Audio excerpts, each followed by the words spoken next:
ஸ்ரீ மகாகுரப்யோ நமः. ஹரிः ஓம். சதாசிவசமாரம்பாம் சங்கராச்சார்யமத்யமாம் அஸ்மதாச்சார்யபர்யந்தாம் வந்தே குருபரம்பராம். ஸ்ருதிஸ்மிருதிப்புராணானாம் ஆலயம் கருணாலயம் நமாமி பகவத்பாதசங்கரம் லோகசங்கரம். அபார கருணா சிந்தும் ஞானதம் சாந்தரூபிணம் ஸ்ரீசந்திரசேகர குரும் பிரணமாமி முதான்வகம். ஜெம் டிவி நண்பர்களுக்கு எனது வணக்கங்கள். இன்றைய நாள் அனைவருக்கும் இனிய நாளாக அமைய எல்லாம் வல்ல இறைவனை வேண்டி இன்றைய மதமும் நம்மதமே நிகழ்ச்சிக்கு செல்வோம். இன்னைக்கு நம்ம ஸ்ரீமத் பகவத்கீதையிலிருந்து ஒரு ஸ்லோகத்தை விரிவான விளக்கத்துடன் பார்ப்போம். அர்ஜுன உவாச்ச ஏவம் சததயுக்தா யே பக்தாஸ்த்வாம் பர்யுபாசதே யே சாப்யக்ஷரம் அவ்யக்தம் தேஷாம் கே யோகவித்தமாஹ. இந்த ஸ்லோகம் ஸ்ரீமத் பகவத்கீதையின் 12வது அத்தியாயமான பக்தி யோகத்தின் முதல் ஸ்லோகம். போன அத்தியாயத்தில் அந்த விஸ்வரூப தர்ஷன யோகத்தில் தன்னுடைய விஸ்வரூபத்தை, தன்னோட விராட் ஸ்வரூபத்தை அந்த அர்ஜுனருக்கு காண்பித்து அவருடைய அந்த பெருமைகளையும் அந்த மகிமைகளையும் அந்த அர்ஜுனரை உணரச் செய்தார் நம்மளோட கிருஷ்ணன். மீண்டும் அது போலவே அந்த அர்ஜுனரை பிரார்த்தனை செய்ய வைத்து உன்னுடைய சாதாரண சௌந்தரியமான அழகான ஸ்வரூபம், அழகே உருவான கிருஷ்ணஸ்வரூபத்தில் வர வேண்டும் என்று பிரார்த்தனை செய்ய வைத்து அந்த அர்ஜுனர் மூலமாக தன்னுடைய அந்த புகழை அந்த ஒரு பகவத்கீதையின் இந்த ஒரு பகவத்கீதை மூலமாக நமக்கு உணர்த்தினார் நம்ம கிருஷ்ணன்.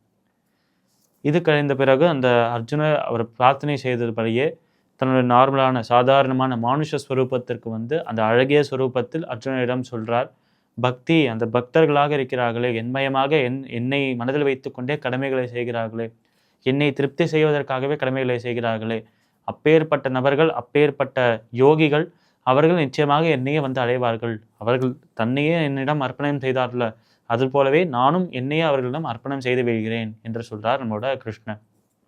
அதன் ஒரு தொடர்ச்சியாக போன அத்தியாயத்தின் தொடர்ச்சியாக இந்த அத்தியாயம் 12வது அத்தியாயம் பக்தி யோகத்தில் இந்த பக்தியின் மகிமையை சொல்லி இப்படி இருக்கும் பக்தர்கள் எப்படி இருப்பார்கள், அவர்களின் லட்சணங்கள் என்ன, அவர்களின் குணங்கள் என்ன என்பதை உணர்த்தி அப்பேற்பட்ட அந்த பக்தர்கள் அவர்கள் எப்படி அந்த இறைவனை சென்று அடைகிறார் என்பதை சுருக்கமாக இந்த ஒரு அத்தியாயத்தில் அழகாக சொல்றார் கிருஷ்ணன்.